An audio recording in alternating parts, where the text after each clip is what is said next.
Another one. Another one. Another one. Can't stop. Won't stop.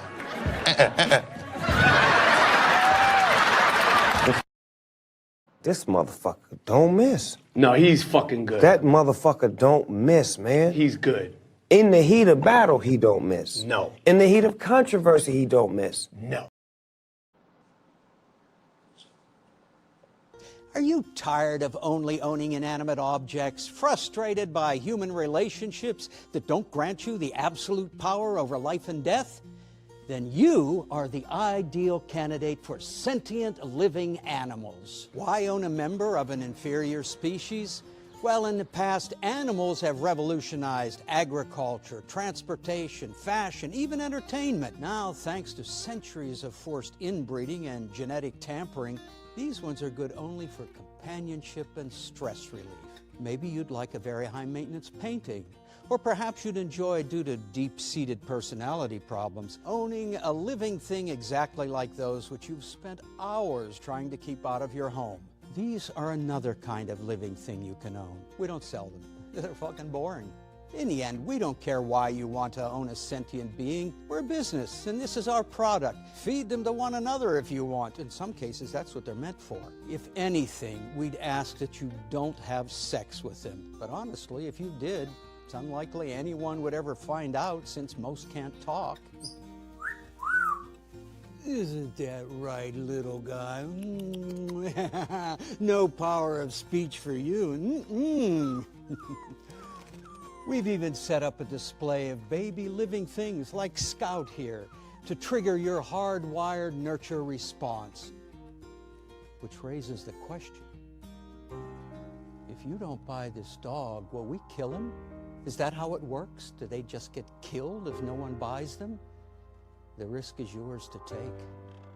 If you're worried about the responsibility, don't be. Should this living thing you own die due to gross negligence, you are in no way legally responsible. Try that with a human child. Heck, if you want, you can heat its muscles and consume them for nutrients, if it's the kind of animal to which that is done in your culture. Finally, no sentient living animal is complete without cages, restraints, and other vaguely S&M themed accessories or humiliating costumes. Remember, it has no choice. You own it. Sentient living animals. Because that's a slightly punchier name than ineffectual slaves who love you implicitly because they have a limited scope of understanding. I've been Roger Horton, and please, have your mammal's genitals removed in infancy without their consent. It's the right thing to do.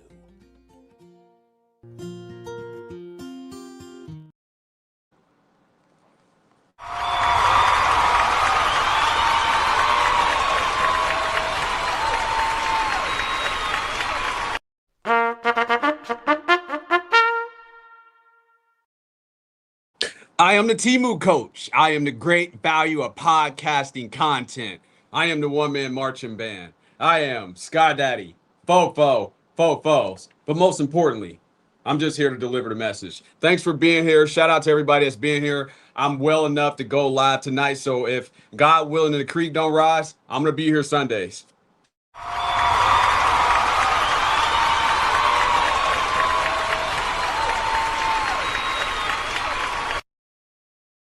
But did you miss me? Did you miss me? Did you miss my chocolatey smile? And you don't know what I'm going to say next? Hold on, I got to cue that up. What? Bro, what are you talking about, man? But no, seriously, if you guys did miss me.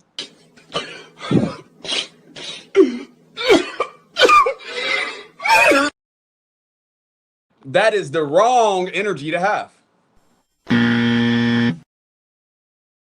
Never, ever, ever, ever, ever, ever, ever, but never miss anything. Don't miss anything. That's what the whole point of this is all about, is that way you can enter the kingdom within your heart, which is having a heart of love and not a heart of stone. And the way that you do that is by doing your spiritual practice. So that is the message that I'm here to remind you guys of and to deliver. That's exactly why I wear this ridiculous mailman suit with my crooked mailman hat, is to deliver that message. So never, ever, ever, ever, ever, ever, but never miss anything. is the wrong energy. But you see it down below. Get in the comments, get active. There is no show without you. All comments will be read on stage. All donations, as long as you let me know. Send me. So if you do send a donation, and again, I only accept Cash App or Apple Pay. Let me know that you sent it. Put it into the comments. If you do it on the replay, put it into the comments on the replay as well too. And it looks like a lot of people watch me on the replay. So shout out to those people. Let me give you some Americans with peach skin clapping it up.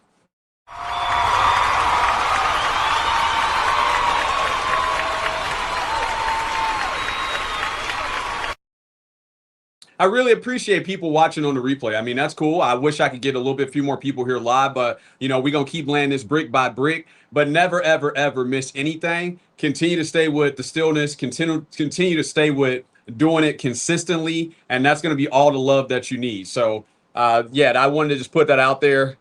That was quite a setup, but we got some comments here already. So let's get straight to the comment section. And again, if you do comment, all comments will be read on stage. I do have like a way that I want it to go, and I'm going to matriculate the ball down the field. Shout out to coach. But of course, whatever comment you got, whatever is on your heart, go ahead and put it into the comment box below, and it will be read on stage. And that's what we're here for. For my ladies, we're here to conversate. For my men, we're here to fellowship, which means to correct and edify one another. All the glory to the Most High. So if you do got a comment, again, put it down below, and it will be read on stage, and we can get off topic and talk about anything. But you see the topic today, emotional hostages, aka pets. Hold on, where's my pet noise at?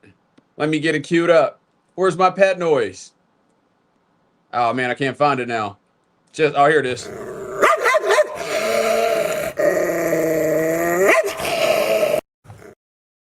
Don't you just want to give him a big hug? Don't you just want to give him a big hug?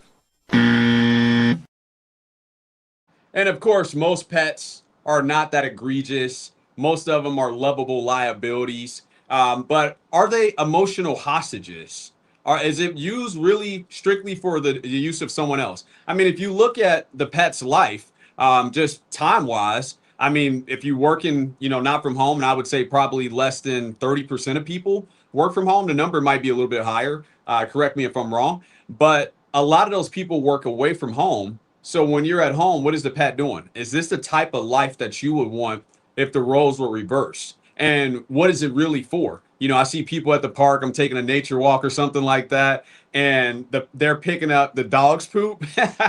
And the way that the dog is like looking at them like, yeah, get it. It's hilarious. It's hilarious. And I've had a pet before. I love dogs. I love animals. They're great. But are they emotional hostages when you start to look at it from a more practical, more logical standpoint of what their life actually is? Like, would you want someone walking around with a rope around your neck, and when you can go out in public and stuff like that? It seems a little odd. So, we don't want to touch on it because this is a taboo topic. Most people don't want to deal with it because they have this attachment, which is the opposite of love, by the way, to said pet. So we really have to, kind of eggshell around it because we know how lovable dogs is, which is a true testament to their character and to their energy. But are they emotional hostages when you really look at it? Like, is this really a situation that if that, dog could take, let's say the dog could take the stands, the dog's like, yes, Your Honor.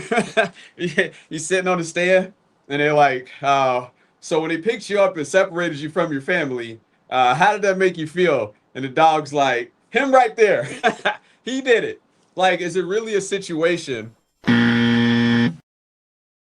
Is it really a situation that they would say it would be optimum for the type of life that they would want to live? I would say, I would have to go with the latter on that. That's for sure. But we got a comment here, so let's get straight to the comments. Again, all comments will be read on stage. All right. And we got a man supporting a man, and that's all you need. Shout out to a man supporting a man, because that brings me to another point. Cali West, shout out to you. Hold on, I got to give Cali West this. This is strictly for him. Where's Cali West at? My nigga. I appreciate you for being here, big dog, a man supporting a man. Remember, a fellowship is just two or more. Just two or more. That's all you need. And don't talk to yourself. Never, ever, ever, ever, ever, ever, ever, never, ever talk to yourself, because guess what? That ain't you you're talking to. Let me get at the buzzer.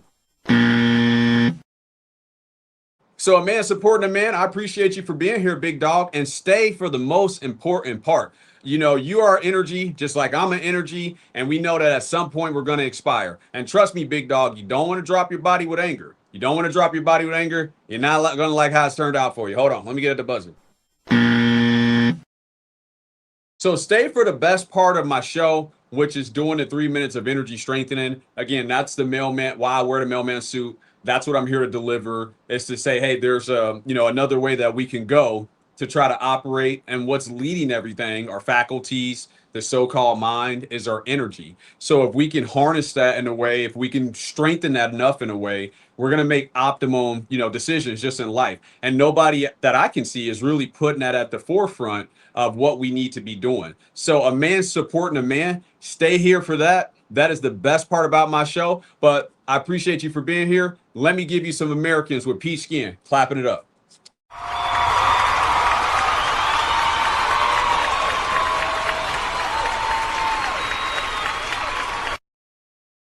So stay for the best part, big dog. Stay for the best part.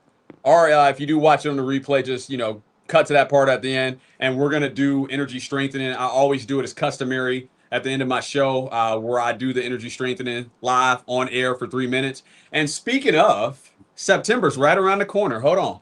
Let me get us some music.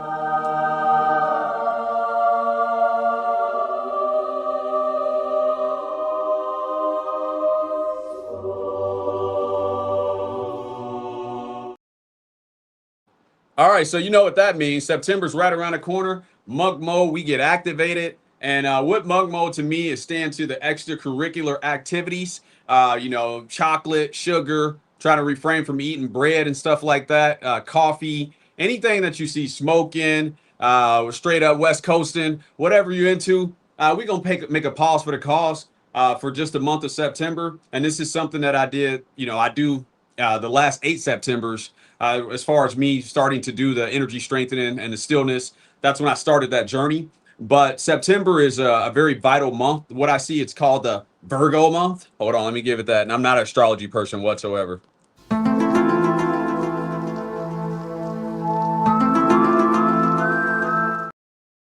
But in September, I do energy strengthening live on screen twice a day for 15 minutes to show you guys that it can be done.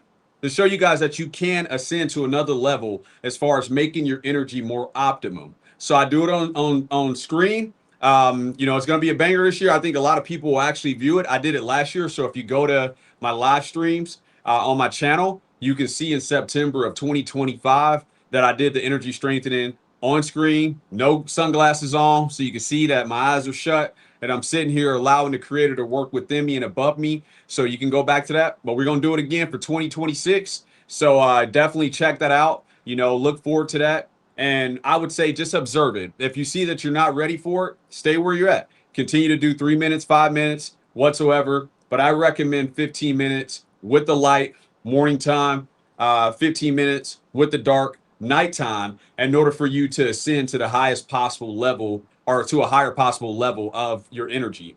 And I will give you guys this great disclaimer. I guarantee you, anger will no longer be yours. So if you do this for 30 days straight, 15 minutes with the light in the morning, don't miss any days, 15 minutes in the dark. And if you do miss a day, don't judge yourself when you're doing it. So just, get back on the horse. If you fall asleep at night or something like that, we back to it first thing in the morning. It's only going to potentially hurt you to not do it. So just get back on the right track when you miss a session or something like that. Don't beat yourself up about it. But in the month of September, I would want people to try to go on this journey with me. And I will put this out here too. Hold on. Let me do something real quick. I got to hit the alarm or something. What I got here?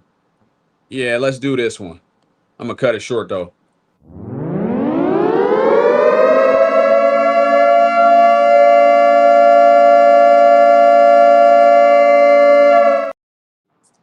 All right. So I'm putting a challenge out there for your favorite YouTuber. I challenge them to go on this journey with me as well, too. A lot of them, blah, blah, blah, blah. Women did this, men did this, Democrat, Republic, Russia, Ukraine, America, everybody, little hats. Who gives a crap? What's it all about? what is it all really about? Let's just be real about it. What does it all truly mean in its totality to go into these things? If you haven't addressed the main thing, I say you put the cart before the horse. And the main thing is dealing with you as the individual, to carry your cross and to know thyself. That's what's most important. So I would challenge you, whoever you watch out there, and this is a shameless plug for myself as well too, and it's a marketing genius move, but outside of that, whoever you watch, I would challenge them to do what I'm going to do in September. And if they can't do it, hey, we know where we stand. We know where we stand. I don't care if they could beat me up. I don't care if they got more money than me.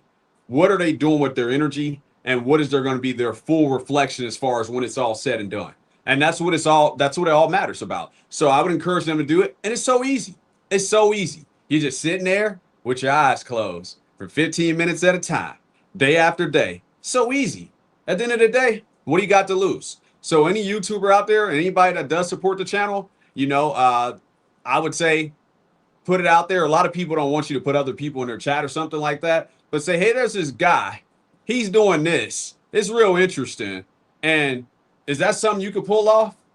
And I highly doubt that most of them will even take the challenge. And I slim to none, and Slim just died, that they are going to be able to do the challenge. And this is the most important thing, is improving our energy. They can tell you about financial stuff. They'll be able to tell you better about financial stuff than I can, about dealing with women, about traveling, blah, blah, blah, blah, blah. But at the end of the day, if it don't make peace, it don't make sense. But let's get into the show. Let's get into what we're here for. Shout out to the people that are already here. Let me give you some Americans with peach skin clapping it up. But I had to get that stuff out there. I mean, this is a part of being a YouTuber, right?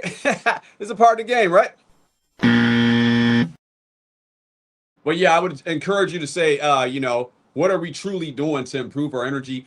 Or is this everything you taking in a placebo? You just constantly getting placebo entertainment? Is that what you're there for? I mean, it sounds pretty ridiculous. So that's what a lot of people are doing. And again, this is just something to just add to your life. It's something to add to your life. It gives you an escape. You're having a rough day.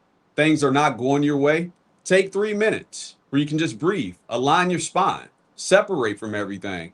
What do you have to lose? What do you have to lose? And, for anybody out there that they say that they're strong and he's the top G and he's the main man and blah, blah, blah, blah, blah, tell him to come join me in September. If he can't do that, everything else that he's doing is going to be questionable. It's going to be questionable. And you heard it here first. But let's get into it. Shout out to the people that's already here. Let me give you some Americans with peach skin. Clapping it up.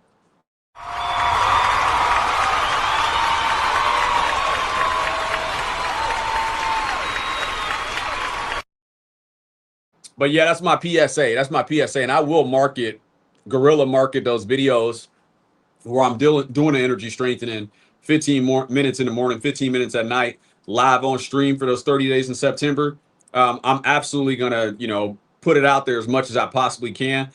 This was something that I kind of been waiting on. So I wanted to kind of hit the button during this time because this is what's going to absolutely move the needle. So yeah, look for that come September and join me. But let's get into it. Let's get into it. And sorry, my first clip was a little bit low. It sounded low on my end. And if any of my clips are low, just let me know. Put it in the comment section, and I'll try to adjust the volume on my end. But let's get right into it. And what we're going to talk about is how pets are emotional hostages. And here's the first video. I do got some clips here. And if they really enjoy this type of lifestyle, and I got a little build up here, so I'm looking at my clips to make sure I got them in order. But we all hear this. We walk in the park, even if you got a dog allergy, even if you're afraid of dogs, we all hear, my pet is friendly. Well, let's play some clips of my dog is friendly, all right? And real quick, we're mainly going to talk about dogs. So if you got a bird or a cat or something like that, we all know who's the main player here. Most people have dogs, so the exception proves the rule. And if it's so small, it's not even worth kind of talking about. So I'm going to primarily focus on dogs as the pets and the emotional hostages. So all police, please hold on. I got to hit you with the all police.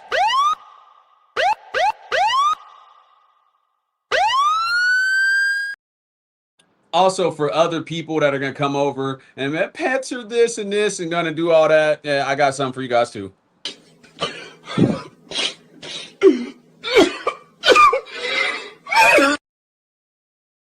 Say the drama for your mama. You know, it's a podcast. You clicked on my face or some other stuff that you can click on. But as far as those people that are overly emotional and attached to dogs and pets just in general, you know, just take it in, go do some stillness, you know, and then come back and watch it, and it might make some sense to you. But here is the first clip of My Dog is Friendly. Check this out.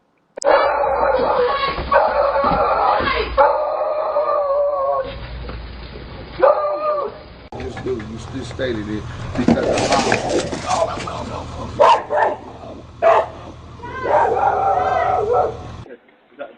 He's alright, mate. That's alright. No worries. Cheers, buddy. He's alright. He won't come out. Cheers, mate. Nice one. Thank you. Dexter, come here. Don't run, mate. Don't run. Come and get. Stop running. Stop running, mate. Stop running. Stop. Appreciate it. Thank you. Thank you. Got it. Buddy? No. Buddy? No. He's not an attack. No. Please.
Can you hear me now?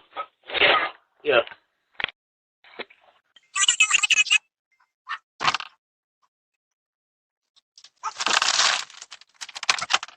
Hello. I'll listen.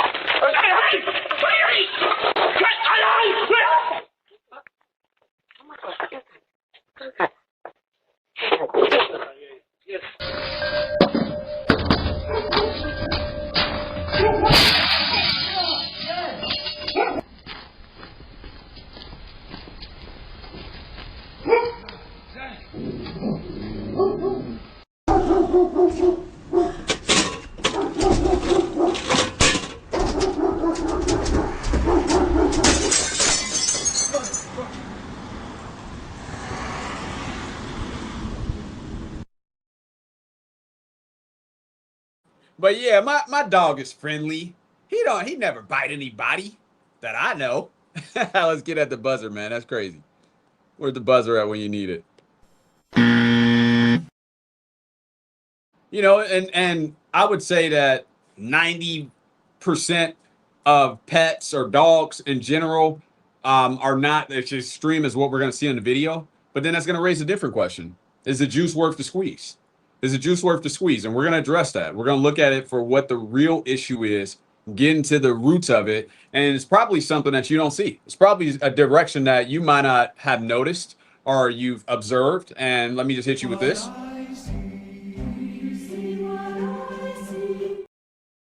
So a lot of people are not really looking at it from, you know, why am I in this situation? And, you know, and they're going to say, I just love pets and just yada, yada, yada, yada, yada. But really, if you look at the situation with the pets, the connection is unnatural, you know, with an animal being domesticated in that way. I mean, animals are not designed to be domesticated, especially not at a grand scale like this. So what is the real situation? Why this being, this energy is in this specific place, and then you're operating in a certain place to, you know, even want for this. So it's very interesting, the psychology that's behind having said pet. But then you get these people that are just like, my pet is friendly. he would never hurt a fly. And he's like looking at you like this. Hold on, where's that?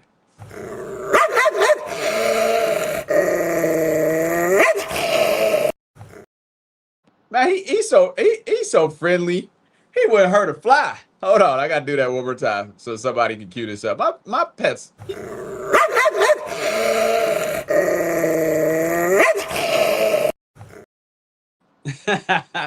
So they're looking at you like this. So we're gonna have a build up to see if the juice is worth the squeeze, and then I'll have a quick and get active, get in the comments. It looks like a few people checked in, a few people checked out. Seems like a lot of people watch this on the replay. So shout out to you again for being here. Anything that's on your heart, we got a show topic, but get it off your heart. I don't have a big enough audience to continue to stay on my show topic at this point. So this does fill in a lot of voids when I'm interacting with you guys. And it'll get to that point. It'll get to that point. Just, I'm not worried about it. You know, it started off with 1 and now it's at 3,600. So we'll just keep moving and grooving. But, you know, get in the comments, put whatever you got on your heart or the mind or, you know, whatever. Just get it out there. But a lot of people start saying, you know, my pet is friendly. And we're going to show a gradual buildup of how this has become a very awkward society norm. And I don't see, or, you know, maybe we don't see that it's actually something that's beneficial in its totality. So I'm going to show some clips, and I'm going to roll through these clips pretty quickly because I want to be here for a good time, not a long time. I'm trying to get the money mindset. Check out Coach Greg Adams' money mindset. Check out Coach Greg Adams on YouTube. If you're looking for the raw truth, check him out. If you're looking for some, you know, some placebo entertainment, I wouldn't go over there. It's only for the big boys. So, I mean, it's not only for the big boys. Like he says, he runs a family show. So it's not just for the big boys, but it's some excellent edutainment, as he would say. It's some excellent content. But I want to get the money mindset after this. So I'm going to try to wrap this up in a little bit over an hour. And I'm just going to kind of roll through my clips. All my clips are like 1 to 3 minutes. Most of these clips are 3 minutes and under. And then I talk about them. I let the clip play all the way. But here's that second clip that my dog is friendly. My dog is friendly. He's so friendly. You come home. Your dog doesn't move, doesn't wag, doesn't even lift its head. Oh, wrong clip. My bad.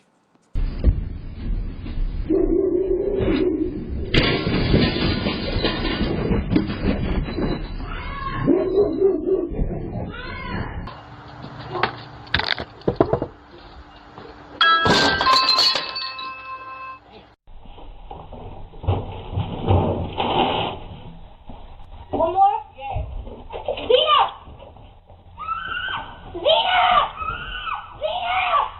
Zena! Come on, baby.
Get back off!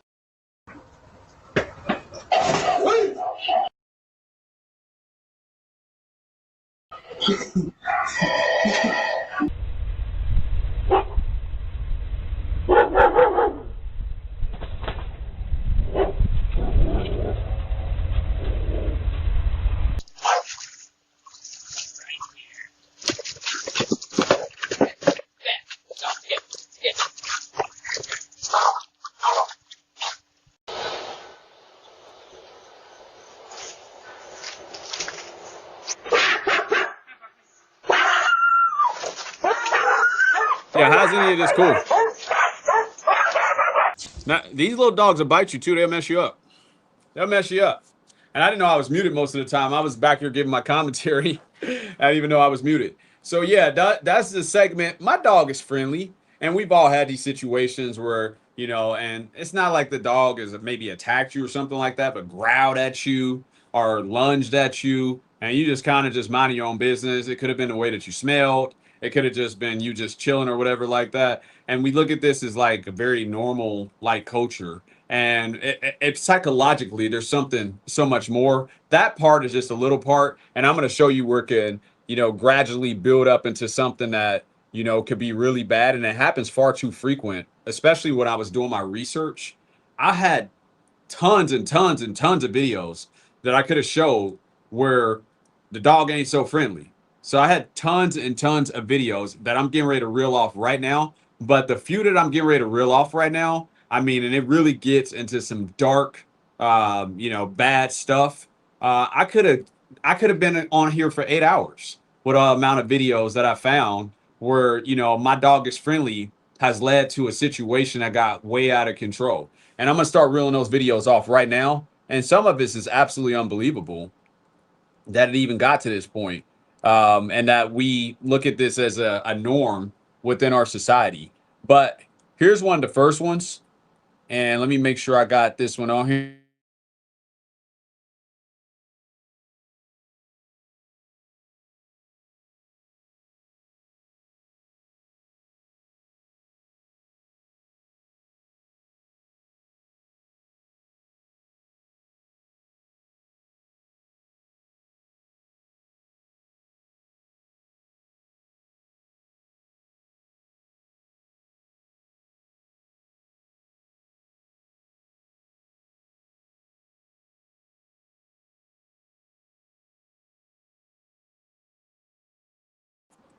All right, we back. Looks like my camera got all out of whack and everything. All right, I'm not sure what happened there. Looked like there was a little interruption with my internet. Could have been some of this. Hold on, where's it at?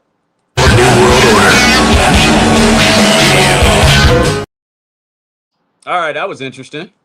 Isn't it funny that dog spelled backwards equals God? All right, but I digress. It could have just been a coinky dink. It could just me being doing this.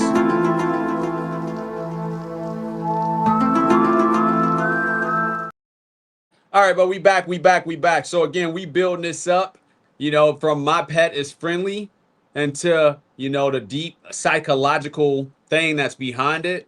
And here is where it starts to build up. Check this out. And I'm going to start reeling off some clips here. First at 5, a victim story. Animal Care Services euthanized an American Staffordshire dog that police say attacked an Amazon driver yesterday. That driver rushed to the hospital for bites to his face. And that driver's also telling Daniela Ibarra that he wants justice and accountability. Jose Luis Rodriguez can't believe he survived. I literally thought I was going to die. The 22-year-old was in a Southside neighborhood on Monday delivering packages. He says he stopped to make sure he was at the right home on McNary Street. As soon as I look up, all I see is a dog just jumping over, and she just started attacking me right then and there. Rodriguez says the dog's owner tried to stop the attack. He says the dog wouldn't give up. I think the most traumatizing was seeing my lip and my chin on the ground. It took hours to stitch Rodriguez up. It's going to leave a scar. He says dog owners need to be held accountable for their dog's behavior. So far, ACS says the dog's owner has been issued 4 criminal citations, including one for the dog not having a current rabies vaccine. Rodriguez says he wants justice. Y'all should be thanking God right now that I'm still here and that I pulled through this attack. It's going to take a while for Rodriguez to recover. He says he's going to have to get what did he do to deserve surgery. that? Reporting in San Antonio, Daniela Ibarra, Plastic KSAT 12 surgery. News. Keep up. He's going to have to get plastic surgery. Holy moly. That is crazy. So, I mean, what did he do outside of just doing his job to deserve this dog attacking him? And now he has to get plastic surgery. And when we start to look at it and say, well, this is what we're benefiting from this relationship. And then this is what we're losing from it. Lovable liabilities, some other reasons. Now we start getting to here. I mean, becomes very clear that we're in a bad place with these emotional hostages, aka pets. So now we're gonna start getting into it. I'm getting ready to turn up the heat. I see some people here. Shout out to everybody here. Get in the comments, get active. You guys make the show. There's no show without you. Let me give you real quick some Americans with peach skin clapping it up, and then we're gonna crank up the heat. We're getting ready to crank up the heat to where these lovable liabilities become to, and I'm gonna compare them to something else here in a minute. I don't want to give away my show, but when these lovable liabilities start to, it's very clear that they're a detriment to society. But here's some Americans with peach skin clapping it up for people that are watching it live or people that will watch it on the replay. Shout out to everybody.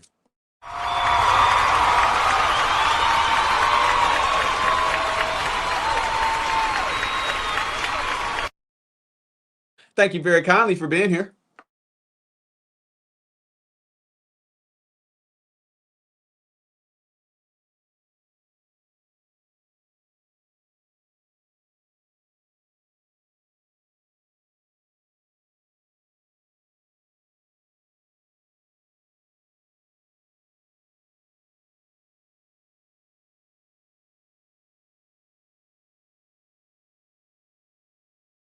Ever happen to you, but it can happen to anyone with any dog breed, no matter how long you've had the dog.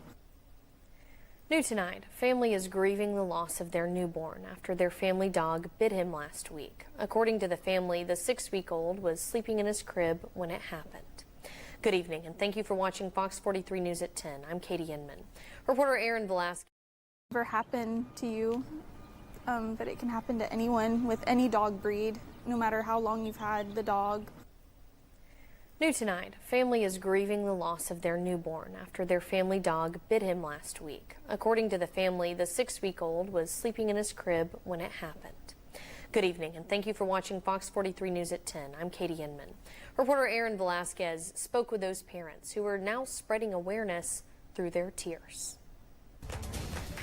Ezra just meant everything. There's really no words other than just absolutely everything. The Mansour family welcomed Ezra to their lives just 6 weeks ago. I didn't realize until this happened just how supported we are and just how many people he had that loved him already. They say the newborn was asleep when he was attacked by the family's husky. Ezra was just asleep in his crib, not crying or anything, and she just attacked out of nowhere. Now they want to convey a warning to other new parents. I think you can never be too careful, no matter how big or small the dog, or how long you've had them, or how good they've previously been with kids. You can never be too careful. The family cherishes the time they had with their first son. All the sleepless nights and the dirty diapers, and looking back, I would take a million sleepless nights and dirty diapers and all the fussiness. You would take it all back in a second and never take any moment or second for granted. They say Ezra is set to be an organ donor. He is just gonna get to bring families the most amazing news they've ever gotten, and I am so grateful that he will get to live on through so many other little boys and girls. They now find comfort in knowing their son will never be forgotten. He will always be remembered as a hero on earth, an angel in heaven.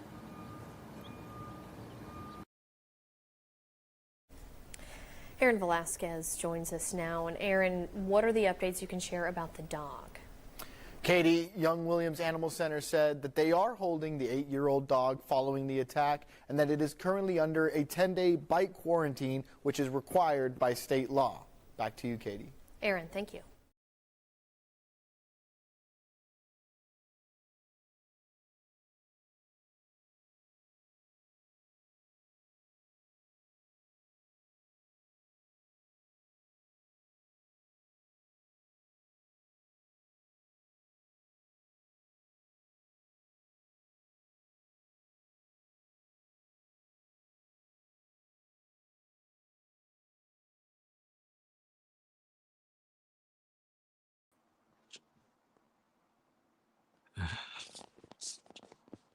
All right. I don't know what's happening. All right. I don't know what's happening. All right. All right. I don't know what's happening. Yeah, I don't know what's going on with my stream right now. Keep on. I think it's some type of internet issue, but I'm going to keep on pushing through. I ain't stopping. But that was a crazy story. That was a crazy story about, how the dog killed their newborn baby. And you guys would be, I can knock myself over with a feather how many videos I saw that I could have used for the situation. Like, I started to go into this, and I was going to make the stream last Sunday, but I came down with like a little stomach bug or something like that. And I started to do my research and, just behind it. And these videos kept popping up. They kept popping up that the dog, just went crazy. At the end of the day, it's an animal. A part of being an animal is there's a level of unpredictability. There's a level of savageness. It's a dog at the end of the day. It's actually designed with canine teeth to rip flesh apart. Like, that's what it's designed for. And its proper setting, just like a lion, just like a hawk or something like that. It's brutal. I don't see that they're designed to be, put a lid over them and be domesticated. And that's when you get these type of crazy situations. And it brings me up to a point to, where's my banner at for it? And thanks for sticking with this stream. Sorry if the internet's acting a little wonky. And it seems like once it goes out, I got to refresh it and then come back in. It gives you like a little black screen. So stay with me, stay with me, stay with me. Again, we'll get to the best part about the show, which is doing the 3 minutes of energy strengthening. But there were so many videos that I could have used to make this stream. There were so many different videos of where the dog just lost his ish and, went, and killed somebody, like in a situation, and killed a newborn baby. And I had a very similar situation when my daughter was, younger, or when she was first born. And this dog, the dog that we had at the time, Bella, God rest her doggy soul. And no, we didn't. Hold on, before people jump the gun, like, oh, it all makes sense.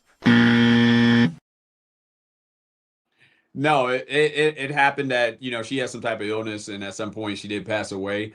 But we had got rid of her before we got to that point, because there was a situation to where the dog there was a mannequin that we had that was being used for, I don't know, maybe a school project or something like that.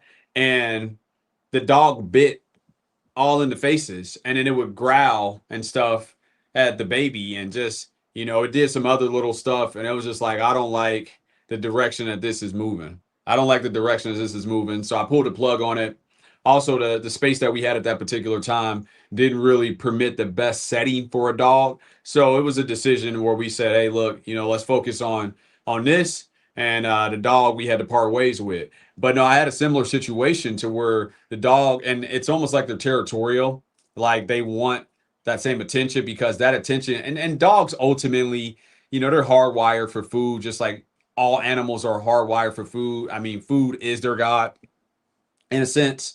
But they start to see that this attention, and dogs are, observant enough to where they see that the attention is starting to move towards this being, this baby, whatever it is, that they're going to want to kind of protect it. Like if you look at them with their food bowl or something like that. So they're doing the same thing with the baby, but it's just a matter of how they respond to it. And some of them respond, with their pre-wire settings, which is to seek and destroy. And we saw that with just that last video, where the baby killed their infant son. I mean, that is a terrible situation, man. It's an absolute terrible situation.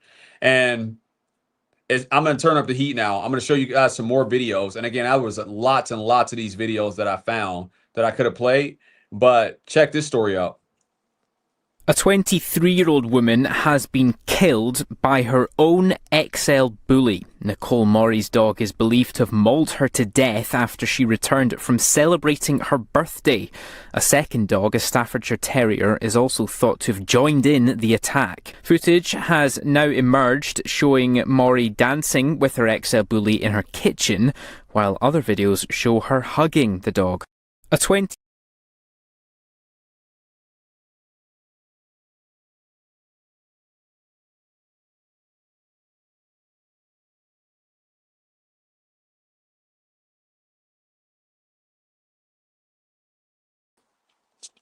Man, it's a...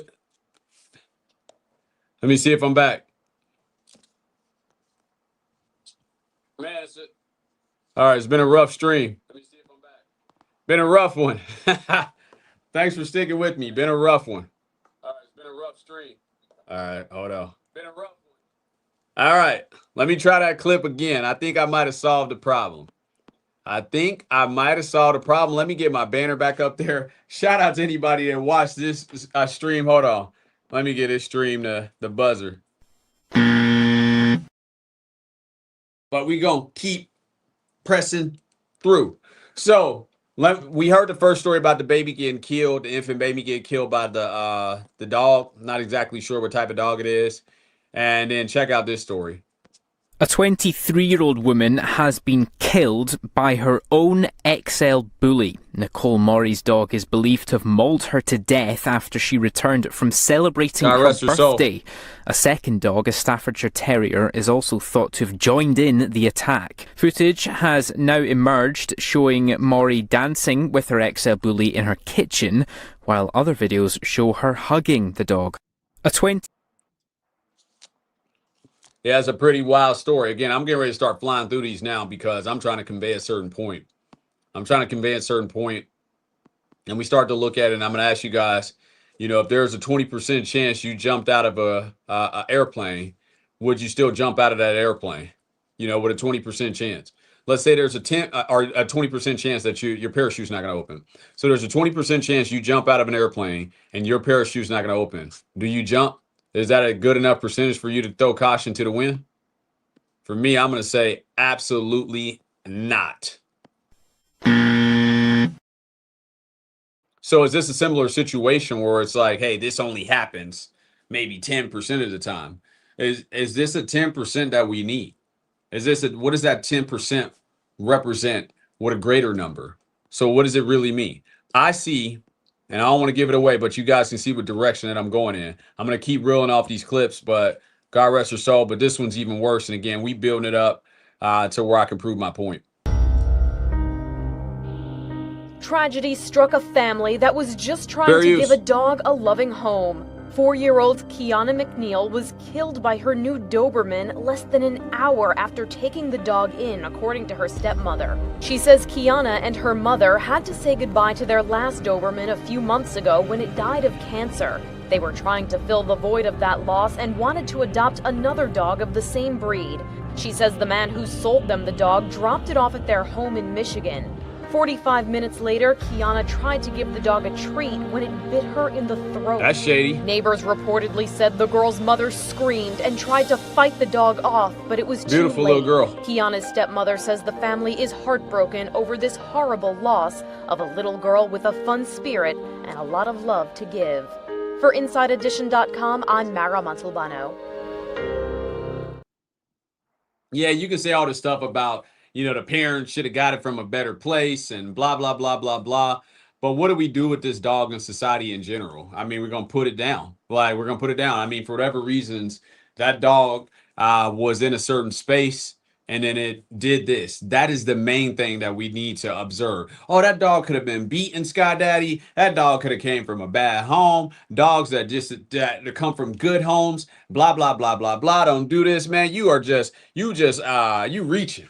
You reaching. You just want us to go in a certain direction because you don't like dogs. You hate dogs. If that's you, hold on. Let me give you the buzzer first. And then get a little bit of MJ. Stop it. Get some help. Yeah, but we just saw what we saw where this dog took this little girl out, and we can wrap a whole bunch of excuses around it. But I'm going to show you something else. Evil world we live in. But hey, I'm going to keep living. Yeah, so that was just, a ridiculous situation, right? We saw the little boy who seemed like they came from a decent family. Let me play a little bit of that again. It happened to you, but it can happen to anyone. These seem like pretty normal people. No matter how long you've had the dog. They don't seem like they would beat a dog. Tonight, family is grieving the loss of their newborn after their family seem like dog they pretty bit him suburban last week. According to the family, Americans the with peach skin. was sleeping in his crib when it happened. Good evening, and thank you for watching. Dog sleep. The baby sleeping in his crib. Reporter Aaron Velasquez spoke with those parents who are now spreading awareness through their tears. Shout out to them. Ezra just meant everything. There's really no words other than just... So my point is this. You know, it doesn't seem like they were beating the dog or the dog was, you know, malnutritioned and, you know, was living some type of life. You know, we never know. Maybe they were, maybe they weren't. But I would say, you know, just from the outside looking in, that doesn't seem to be the scenario. And then, you know, people might say, you got this. Tragedy struck a family that was just trying to give a dog a love. From the sketchy area that did that to the little girl. But let's turn up the heat just a little bit more. We're going to keep turning it up. And we're going to keep getting through these. And then I'm going to tell you what it's really all about. But check this video out. And let me make sure I got these in sequence. Here we go. Check this out. Begin this half hour with a horrific tragedy, but it's not about that. Instead, as David Begnaud explains, it's really about strength, love, and hope. All of this after a North Texas woman is attacked while on a dog-sitting job in Coppell. Jacqueline Duran's face was nearly erased 2 days before Christmas and 1 day before her 22nd birthday. It happened on a dog-sitting trip gone horrifically wrong in the Dallas, Texas suburb of Coppell. I see her feet right there. First responder body camera video shows the two dogs who attacked her this story is holding crazy. The police at bay, leaving Jacqueline agonizing for help. We can't make entry because of the dogs. The dogs, in the instant after she opened the door, were not like the lovely dogs Jacqueline said she had met once before. Ma'am, can you hear me? Not like the lovely dog she met once before. There's a big dog right next to you. Lucy, a German Shepherd mix, and Bender, a boxer pit bull, pinned her down and tore off her nose, ears, lips, they're gonna and pit bull. cheeks to the bone. So the dogs dragged you from the front door to the living room. Yes. What do you remember about where they were attacking you? My leg, my arm, my face the most. Especially when I felt the skin hanging from my face. I was just, I thought I was gonna die. From the time police arrived, 37 minutes passed before first responders felt safe going in. Let's go, let's go. A medic rescued Jacqueline and ran out with her. She was rushed to a trauma center in grave condition. She had lost 30% of the blood in her body. It was a blessing, really, that she was even found alive at all. When the dogs rushed her, the door was left open, and that triggered a security alarm at the home of Justin and Ashley Bishop. She got lucky. Dogs? Zero. The Bishops told police the dogs came into their home from rescue organizations. I have 3 kids, you know, one's 3 years old. No history of violence, none. But the words "crazy dogs" on a sign about a sleeping baby hanging on their front door is one indicator of negligence. That is according to a lawsuit filed by Chip Brooker, Jacqueline's attorney. The warning on the front door to me, I think, suggests that the Bishops knew that both of these dogs had acted aggressively to people arriving at the front door. You're trying to build this case of negligence. What do you have to prove that? What we have to prove is an examination of the dogs that we did after this attack, which we believe shows that the dogs were dangerous and had vicious propensities. The Bishops turned down a request by CBS News for an interview, but in a statement they said they were heartbroken about what happened. The police videos show how cautious officers were even when trying to contain the dogs, a lot particularly of people, Bender.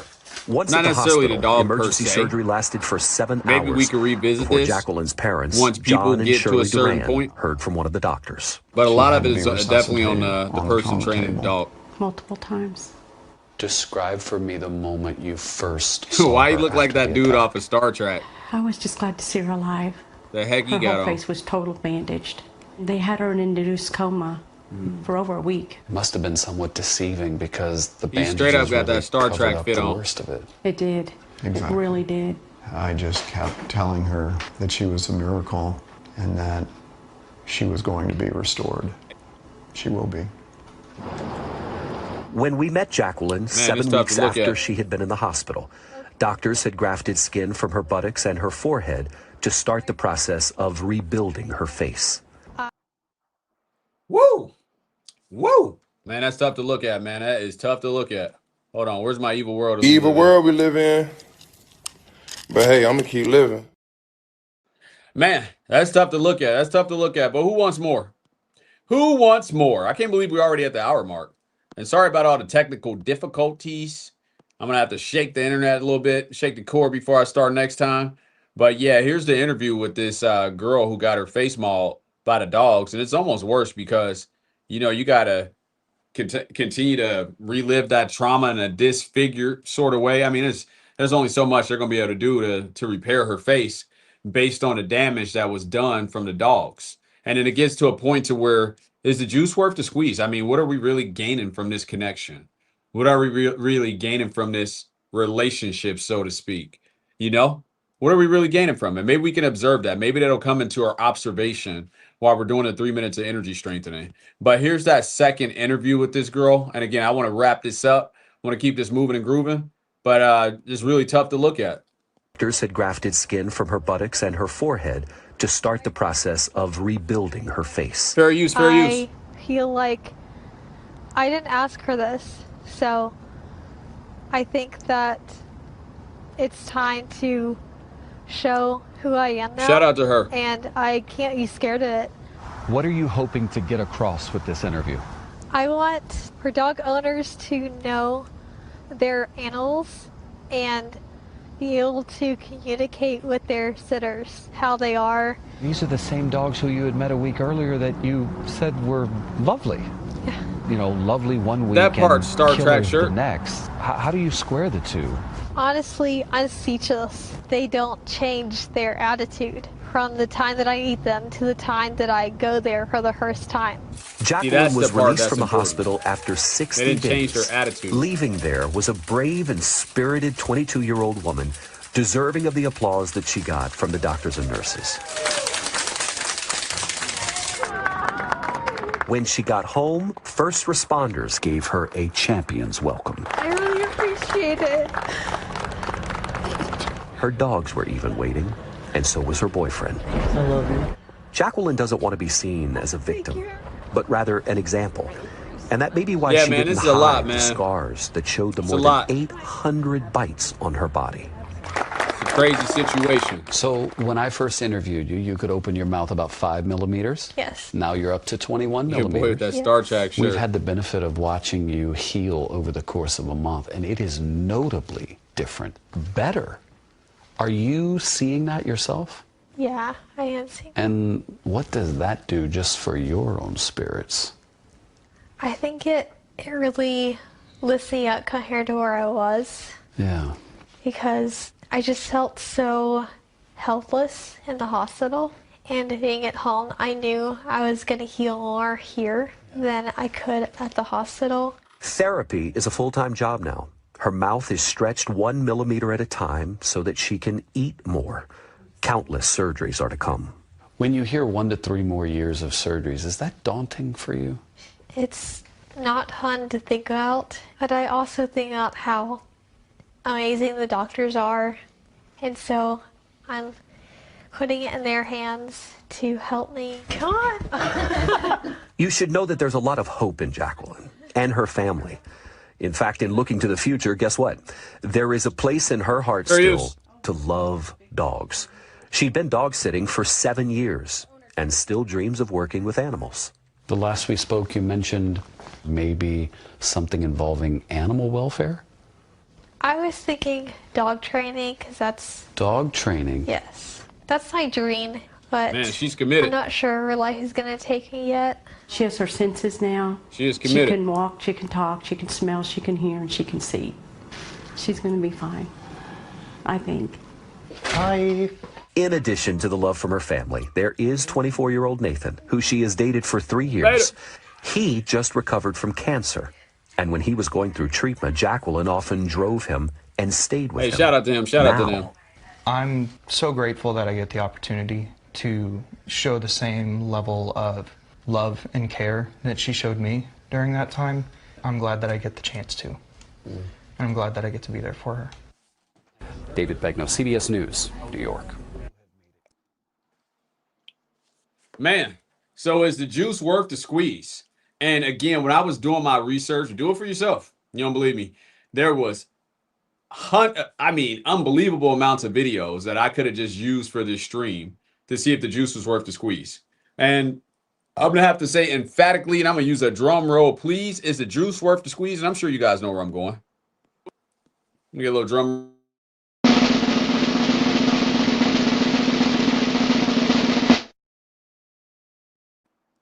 No, the juice is not worth the squeeze. When you look at it in the totality of things, I see that dogs should be in the proper situation where it's a farm, it's a ranch, it's a decent amount of space, let's say 2 acres or more. I don't know what the rules would be. We could figure it out. But in the meanwhile, I see that we should make a major pause for the cause. But ultimately, this is America. So I would say people take step number 1, which is to change the laws in your mind and to deal with things or in the mind and then deal with things accordingly. And what I mean by that is that, you know, you got these mixed breeds with pit bulls and all that stuff. We're not going to be able to stop everybody from having it. We can put laws in place and hopefully that can move faster than later. But overall, even when it's not those type of dogs, it seems like they're still an aggressive. And just look up somebody like Caesar Milan. I mean, it's all type of dogs that are, you know, chasing mailman, biting people, maybe not necessarily killing people. And of course, I took the extremes, but even if those extremes are just 1%, is the juice worth the squeeze at that point? But let's look at it from another perspective, a perspective of where it's undeniable, because I'm trying to maybe shoot a silver bullet here and say that, you know, these extreme situations could happen, right? But let's look at it from a situation where I know that it's a much, much, much bigger number, where I know that it's a much, much more less beneficial thing as a life form. Let's look at it from the dog's perspective. Is this something they want to do? And what if I told you that more than 70% of dogs, according to United Kingdom, hold on, let me give them their proper introduction.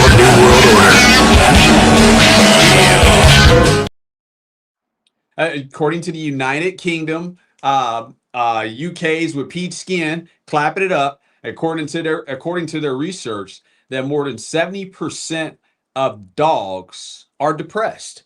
So let's watch some short clips on if dogs, this is really the life that a dog would want. And let me play this really quick. Let me make sure I got all my clips in order. I'm gonna reel these off real quick. I'm gonna play them back to back to back. But are dogs really looking at this situation as that this is something they want to be in? Outside of those egregious situations that I just showed that are obviously extremes, but does the average dog want to have this life? You come home. Your dog doesn't move, doesn't wag, doesn't even lift its head off the floor. You tell yourself it's just tired, but the real answer is far stranger. Your dog might be depressed, and so might the elephant 3 time zones away, and so might a fish in a tank the size of a shoebox. For a long time, science refused to say that. Animals, the thinking went, could suffer pain. They could not suffer sadness. Sadness required a self, a story, a past you grieve, and a future you dread. Only humans had that. Everything else was just instinct running on autopilot. Then a psychologist named Harry Harlow ran an experiment in the 1950s that made that idea impossible to hold on to. He separated infant monkeys from their mothers and gave them a choice between 2 wire replacements. One dispensed milk. The other was wrapped in soft cloth and offered nothing but comfort. The babies chose comfort. Every time. When Harlow later isolated young monkeys completely, cutting them off from any contact at all, the results were worse than anyone predicted. The monkeys rocked, they stopped eating, they stared at nothing for hours. Some never recovered enough to function normally again. What does that sound like to you? It sounds like depression, because it was. Harlow's work was controversial. Some colleagues called it cruel.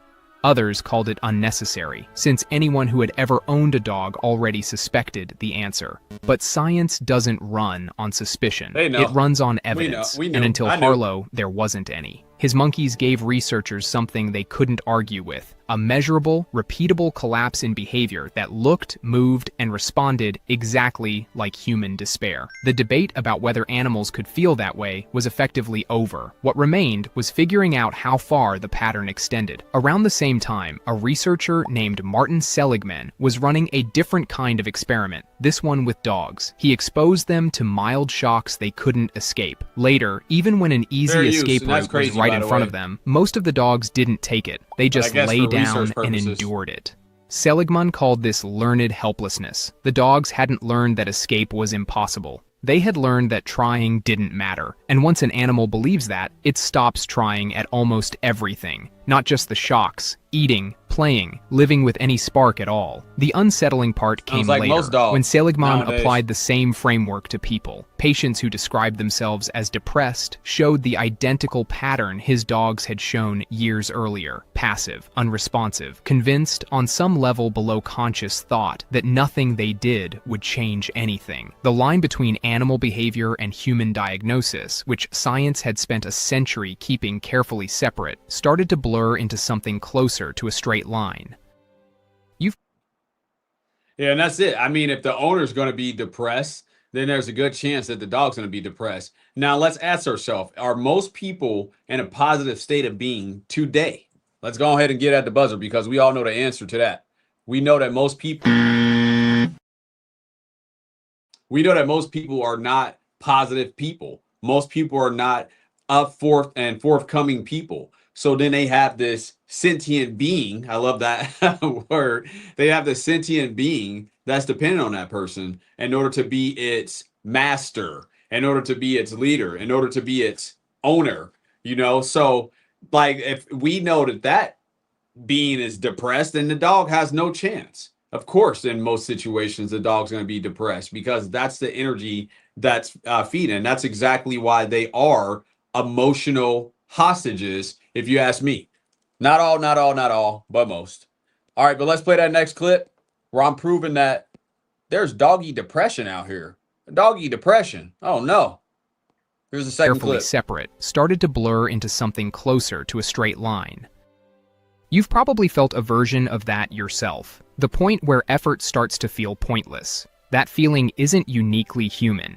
It's older than humans. It runs through the nervous systems of nearly every mammal, and researchers are now finding it in birds and even in fish. Here's where it gets stranger. A neuroscientist named Jaak Panksepp spent decades studying the emotional circuitry buried deep in the mammalian brain, the part that existed long before language, long before self-reflection. He found that rats, of all animals, laugh. A high-pitched chirp, audible only with specialized equipment that appears when they're tickled or playing. Rats that are isolated for long periods stop chirping almost entirely. Their brains show the same neurochemical patterns seen in depressed humans. Lower dopamine, blunted reward response, a nervous system that has simply gone quiet. So if a rat's brain can go quiet, what happens to an animal with a memory long enough to actually miss something? Elephants might be the clearest answer. They return to the bones of dead herd members years later. They touch the skulls with their trunks, slowly, almost ritually. Researchers have documented elephants standing guard over a dying matriarch for hours, refusing to leave the body even as the rest of the herd moves on. Some have been seen returning to the site of a death months afterward, lingering there with no obvious purpose, except, it seems, to remember. Zoo elephants kept alone, without the social structure they evolved for across millions of years, show something called stereotypic behavior. Endless swaying. Repetitive pacing along the same 6 feet of fence. Researchers who study captive elephant welfare have linked this behavior directly to isolation and confinement, not to genetics or species temperament. Give the same animal space, a herd, and freedom of movement, and the swaying stops. It's the same coping mechanism you'd recognize in a person trapped in a room with nothing to do and no one to talk to. Captivity itself turned out to be one of the biggest triggers researchers found. Yeah, it's a Killer whales in the wild swim up to 100 miles in a single day, guided by pods they stay with for life. In tanks, some of them float motionless at the surface for hours, a behavior almost never observed in the open ocean. Marine biologist Lori Marino has argued that the psychological toll of that confinement is severe enough to count as a welfare crisis, not just a display of low energy. Take away the range, the family, the purpose an animal is built for, and something in it goes dark. Even Charles Darwin noticed it, more than a century before any of this had a name. Another smart He white wrote man. about Eat your animals heart that out, appeared blackies. to grieve, to sulk, to show what he called low spirits after loss. He was mocked for it. Scientists accused him of projecting human feelings onto creatures that couldn't possibly have any. It took I mean, it's just a life form. It's not trying to give a sentient being or an animal human characteristics. It's just a life form, captivity. It doesn't have the proper amount of space in order to have the proper movements in order to fulfill its life form. So they're not built to be domesticated. They're not built to be in captivity. This is not what an animal is. It's not even a life for us. So why we want it for something else? And we want it because they're emotional hostages. They're emotional hostages. Most dogs, not all, but most dogs, most pets in general, most, animals in the zoo. And I do appreciate the zoo, but, we've all been there where we're looking at them like, man, this kind of sucks to be you. It kind of sucks to be, confined to this little space that's artificial. I mean, if that was a reality for us, we wouldn't find that to be the best reality. So even when you go to the zoo and you're like, wow, it's cool to see this tiger behind the glass. I mean, if you got any human inside of you, you're going to look, or if you got any, truth or any type of a good character about you inside of you, you're going to look at that animal and be like, man, that's a very confined plastic metal space that you're living in. That's probably not the most optimum life. And then most of the time you don't see them jumping around or how we see them on Nat Geo because they're not in their natural habitat. So I see that dogs that are on a farm, dogs that are on a ranch or something like that have their proper space, these would make, better so-called pets in order for us to have. But I see when we're in the city, we're working away from home. I mean, they are absolutely emotional hostages because when we come in, especially for my females out there, my female side of the board,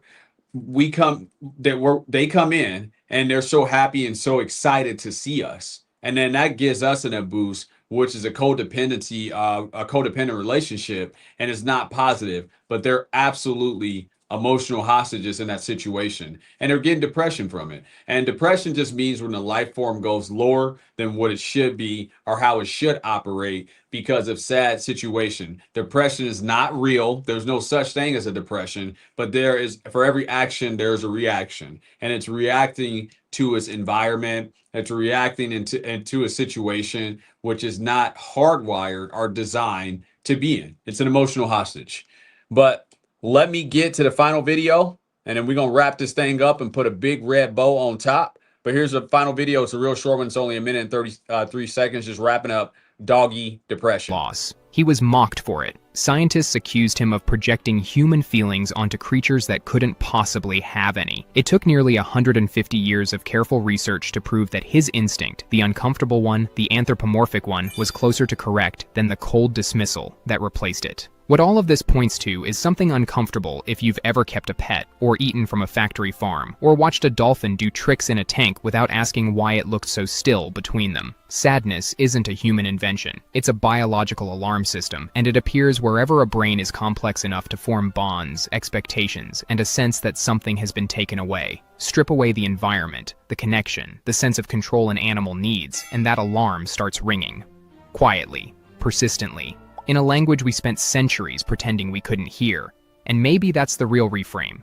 You were taught to think of emotion as the line that separates you from every other creature on this planet. Proof that you're different, proof that you're more. But the deeper researchers dig, the more that line starts to look like something else entirely. Not a wall, a spectrum. One that stretches from a rat chirping in the dark, to a dog lying still on a shock plate, to an elephant standing over a skull it hasn't seen in years, to you, standing in your kitchen, wondering why the dog on your floor won't lift its head.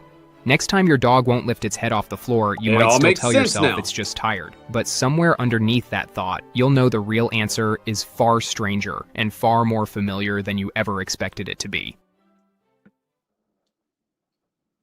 That's exactly it. That's exactly it. Because the the energy, the life form is not being able to move in the most optimum way. So this is a natural response, not even a reaction. This is because this slowly kind of beat into the dog, and we're just going to focus on dogs being domesticated. Domesticated for an animal is not a natural thing. It's not an automatic thing. So it's something that's slowly kind of, gradually, unbeknownst to the life form, that this is happening to them until they're in a point to where they're just like, they don't even try anymore. They don't even try anymore. And it's all for what? It's all for what? It's all so that way we can have an emotional hostage. We live in a city.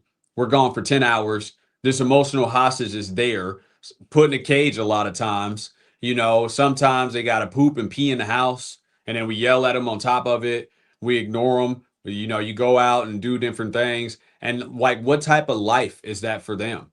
And this is the vast majority of most people don't live on a ranch. Most people don't live on a farm. Most people live in major cities. And I would say a good percentage of those people, they have pets. And this is the life that they're living on the opposite side. But we don't see that because we're looking at it from I'm an owner and stuff like that. So what should we do with the animals if, let's say, everybody did wake up? So glad you asked. I'm sure that we could fellowship. I'm sure that we can conversate and find a better way to operate. But we really need to address the issue first of why we're using them as emotional hostages is because you're not making yourself in the most optimum way. And that's why you even need an emotional hostage to begin with, to put them into this situation. It ain't necessarily about the extreme cases where the dog might bite somebody or kill somebody or something like that, or even chase a mailman. It's not about that. It's about, what is this the best, course of action for this life form?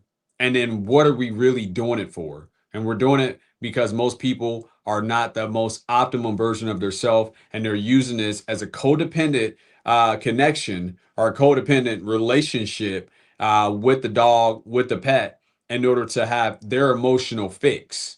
That's what it's really there for. That's what most people have pets and dogs for today, is an emotional fix for that person because they are emotionally weak and they need this codependency to kind of help them because they're not addressing it. And that's exactly why I wanted to address it, because it's going to lead you down to a path. Hold on, let me hit you with some Thanos real quick. You could not live with your own failure. Where did that bring you? Back to me. And that's exactly why I'm just here to deliver that message, because here's a crutch that you can truly lean on.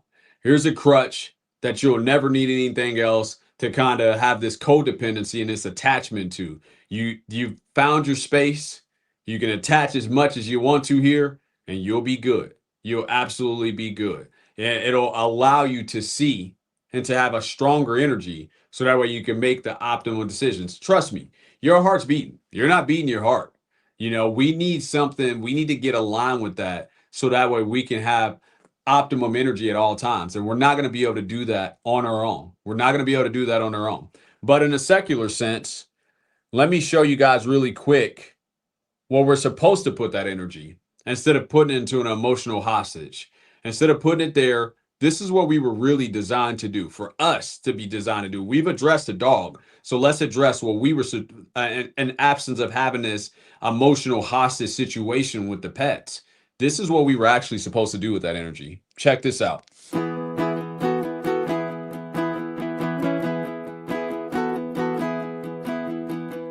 Hi, I am Claire Kenny, and I am a mom, and I think that being a mom is the most important job in the world, and I'm not joking. You're absolutely right, Claire. 6 kids. Our oldest absolutely is Thomas. Right. He's 11. Daniel is 9. Sarah is 7. Lydia is 5. James is 2. And Isaac is almost 5 months. Fair use. Sarah, Lydia, time to wake up. Good morning. You ready? Let's get going, okay? Morning is crazy. Notice that here. you don't see any emotional We are up at hostages 6:30 here. and going. We have breakfast. We have kids reading. We have kids practicing their musical instruments. Shout out to them. I hope their family's doing well. And then getting dressed. And I have no idea why, but my kids, I swear it should only take 10 minutes to get your clothes on and be dressed. But it's like a 40-minute process. I don't know. It's come on. And I'm sure Turn they the had water the off in the issues, shower. but Get out. Put your clothes this definitely on. seems Why are like you a lying on positive the floor? situation. Get up off the floor. But it's great. It's great. They crack me up. And they also infuriate me sometimes. Every morning I have a little magazine that I read to my kids Need a from. cloner. Look at me. I'm a truck. Quack, quack, he says. That's not what a truck says. And now I really like it. It's a great way to kind of start our morning with a nice quiet moment when the rest of the morning is really crazy. Their mouths are full of food, so they can't talk back. And then Phil always comes in with his like crazy alternate You hear that, endings ladies? that make us You laugh want your man to and teach us listen. lessons. He's running around on the Make train him a bacon track where his sandwich. mom and You heard dad it here told him first. not to run around on. The next day, all of a sudden, he goes, In the morning, when I go upstairs into my bedroom, I have some things called Dad need to put a little more tabs, bass in his voice. Though. and they're things that my mom made up to do my chores and stuff in the morning. Once I do one of the chores, Ladies especially, I put this is where the tag- energy is supposed to go. Ladies especially, that's where the energy is supposed to go. And I see a lot of ladies use, pets as emotional hostages. And gentlemen, it starts with us. It starts with us. We got to set the bar. This is exactly why I do what I do as far as delivering the message. I can get on here and talk about sports. I can get on here and talk about male and females and sex and all that crap. That'd be easy. Be real easy. But I see that there's a value here. I see that this is something that needs to be done. And, as men, we're supposed to do it. So that's exactly why I'm doing it. But this is where you're supposed to put this energy. We're supposed to put it into having a family. And a family is really simple. It's not relatives. Those are relatives. A family is a dad, a mom, and children. If you don't have any children, it's not a family. If you don't have a dad, it's not a family. If you don't have a mom, it's not a family. It's not a family. And this is where we're supposed to be putting that energy instead of these emotional hostages. But it starts with you as the individual first, especially for my men out there. Because we all know, if you watch my show long enough, there is a life order. There's a spiritual order to things. It goes a little something like this. The creator, God, Krishna, whatever the hell you want to call it, I don't care. That energy force. And then you got stillness, spiritual practice, men, women, children. That's how love is passed down. That's how it's worked. I'm just here to deliver the message. But that's how we need to get men in order and take the necessary steps. And then we won't need emotional hostages like we see because we're in our proper context. So shout out to that family. I do have one more quick clip of that. But this is what we're supposed to be doing instead of having these emotional hostages. I put the tag to the other side, and it helps me to remember my chores, like to pick up my toys or make my bed. Get your bed made, make your bed, pick up your clothes. This morning, my siblings got their socks, like all of their socks, and tried to defeat our dad with socks. We get a big pile, and then we each grab about 10 or 15 socks. When Dad says go, we start chucking the socks at each other. Yeah, usually at Dad. It didn't help my mom so much because when we were done, some of the socks fell off of the bed and they were on the ground and she had to pick them up.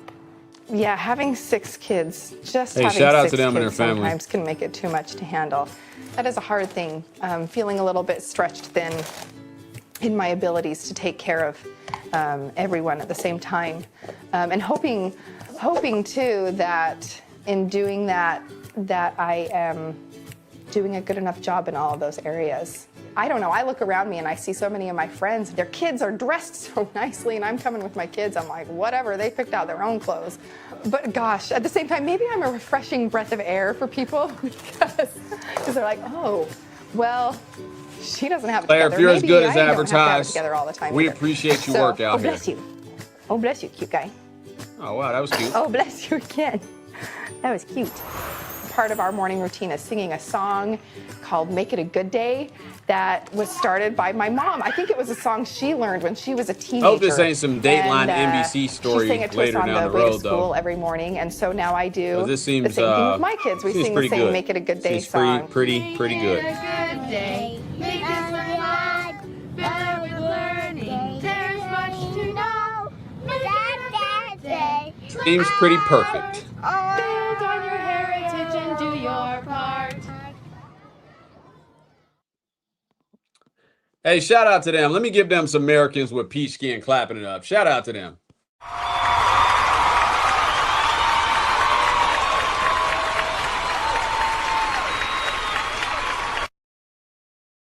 Hey, family, I see you guys. I see you guys. But that's what you put in place of the emotional hostages, is having a family. That's where that energy is supposed to go. But it starts with you, men, first. Come challenge me. I challenge you. Come join me in September. Tell a friend, ladies. Tell a friend. Say, hey, you ain't better than Scott Daddy 4444. He challenges you to a duel. Where's my pen at? To a duel. A duel of energy. Will you accept said challenge? I don't care how many big rocks you can make little rocks. I don't care how many things you can pick up and put down. What I care about is, do you have anger or not? Can you respond correctly in the situations? Can you see? And, you know, are you able to sit there and allow yourself to be strengthened? And what do you got to lose? What do you got to lose, buddy? All you got to do is just sit there with your eyes closed and wait for a timer to go off. That's all you got to do. But speaking of, that brings me to my final point, because I'm looking at the clock and I got to get out of here. And you know what time it is. Let's get it.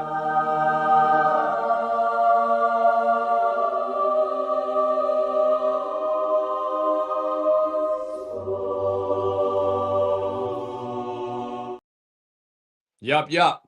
It's the best thing about my show. Best thing about my show. But before we get into that, I want to give a shameless plug to my Cash App and to my Apple Pay. And I don't even care. Here we go. And if you do donate, you're going to see me like this.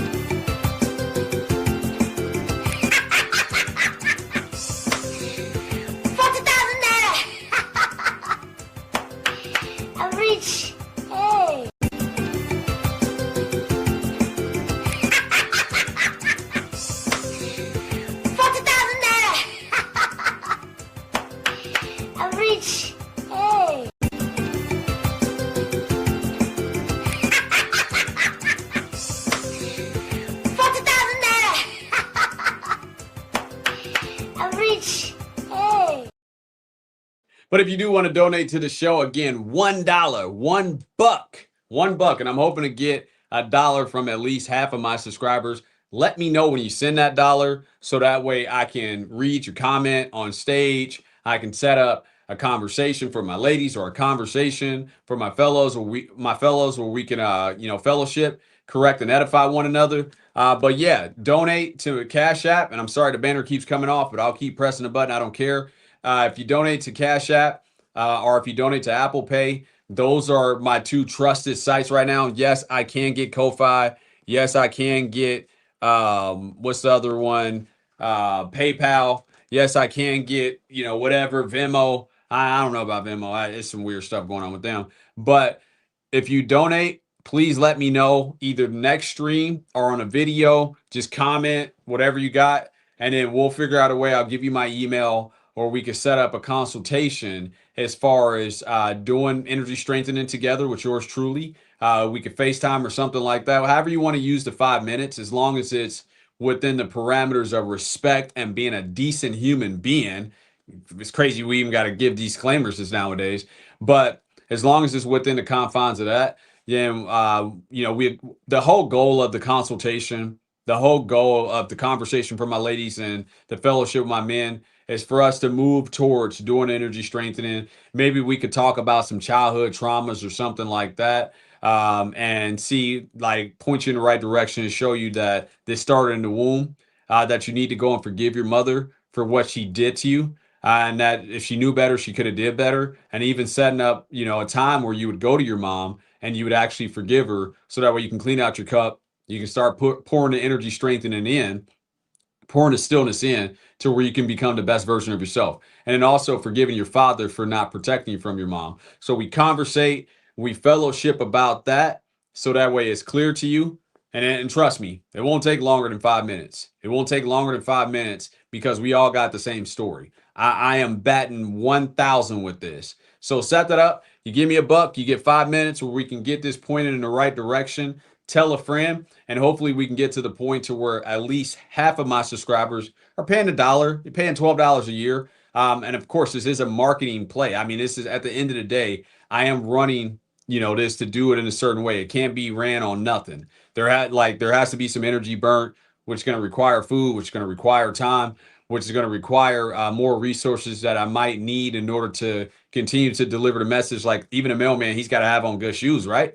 He's got to have on shorts. He's got to have on warm clothes and stuff like that in order to deliver that mail. Same rules apply here. So again, $1 gets you 5 minutes with yours truly. And if you did want more time, we can sort that out as well too. But check me out on that. My email address is on my channel. So if you go to my channel, you'll see my email address.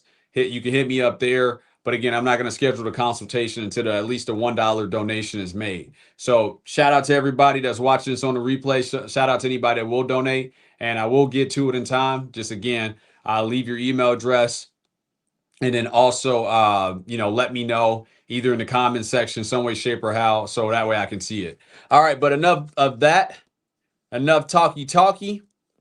Time for some walkie. And it's time to do what my show is actually really about, which is doing the energy strengthening live. Where's that 3 minutes of energy strengthening? All right, we're going to cue this up one more time. We're going to get right into it. So get those timers ready when this is done. We always set it for a minute more than what we need. You're here for the best part about my show, and I got to ask you this real quick before we go any further. Are you not entertained? Are you not entertained? Is this not why you are here? Yup. That's exactly why we here, big dog. That's exactly why we here. So we're going to get that back on the screen.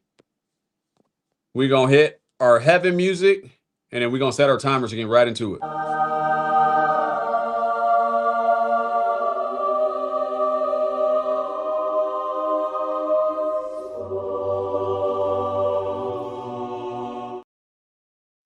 All right, let's get it. And you always set it for a minute more than what you need. Hopefully you got some type of EMF blocker that you can put the phone under. If you don't, maybe a blanket or something like that. You always want to sit the phone away from you, but just loud enough to where you can hear it. And the reason that we're setting the timer and we're not doing this just, and you want to have those opportunities where you can do it without any timer, but we're doing it this way now so that way we can get a foundation, and also you guys can stay on your schedule because there's going to be a point in time to where it's going to start getting easier and easier, and then you might go over your schedule, which could throw off your world or throw off your day in a secular sense. So we want to avoid that as well too. So the timer is just a good way to just keep everything in its proper context. And again, even if you're doing it and you're just sitting there waiting for the timer to go off, let me tell you a little secret.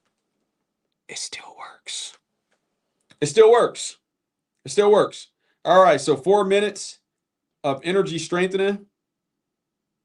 And hopefully you guys are enjoying the show, listening to me ramble. All right, we got those timers set. You guys with me? Again, this is the best part about my show. At some point, this will make me a name on YouTube. You better bet your sweet American, you know what? We got our timer set, all right? Minute more than what we need. Take your hands, turn them over like so. Place them on your thighs. Tilt your head slightly. Feel a natural focus in between your eyebrows.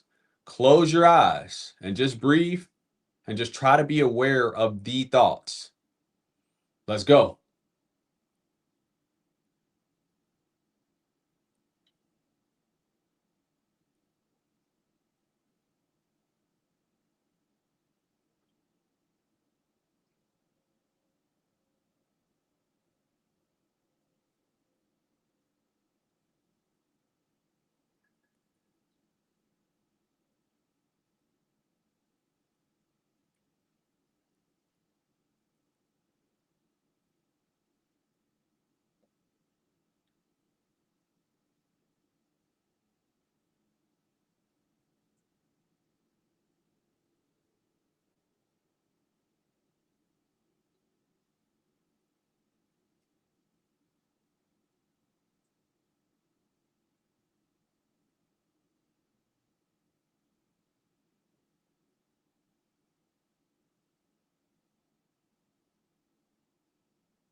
All right, all right, all right.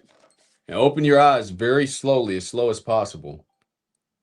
You know, so when you're coming through, doing energy strengthening, open your eyes as slow as possible. You know, just kind of ease back into it. But how was it? How was it? Get in the comments if you like. Let me know how that went for you. I appreciate you guys for being here. I appreciate you guys watching this on the replay. Again, we got Monk Mode coming up in September, live on stream, doing the energy strengthening in the morning, doing energy strengthening with the day, doing the energy strengthening with the night, which is very important as far as overcoming. But, you know, let me know what you guys see when you are doing energy strengthening on your own. And let me know if there's any other topics that you guys want to see. I'm working on some equipment to get back to the streets and some new DJ cameramen, just so, you know, we can get back and do some street interviews. And I figured out, you know, what I'm going to use as far as my street interviews. My go-to question is, do you have anger? Just keep it simple sometimes. But hopefully you guys appreciate the show. I truly appreciate you guys for watching. Let me give you some Americans with peach skin on my way out the door. And here you go.